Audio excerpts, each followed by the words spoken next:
Kendaraan tempur BMPT Terminator Rusia kembali beraksi pada posisi pasukan Ukraina di hutan Kremensky. Kali ini BMPT Terminator menembaki tank dan benteng pasukan Ukraina. Rekamannya ramai beredar di Telegram pada Jumat, 27 Januari 2023. Dalam narasi unggahan disebutkan, inilah cuplikan pertempuran nyata yang melibatkan BMPT Terminator. Rekaman ini diambil oleh drone dan kamera 360 derajat.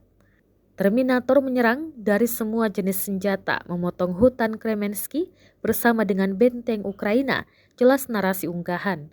Tampak tank terus menembaki posisi target di tengah hutan. Rusia mengklaim Terminator memiliki efektivitas yang tinggi dalam operasi militer khusus di Ukraina.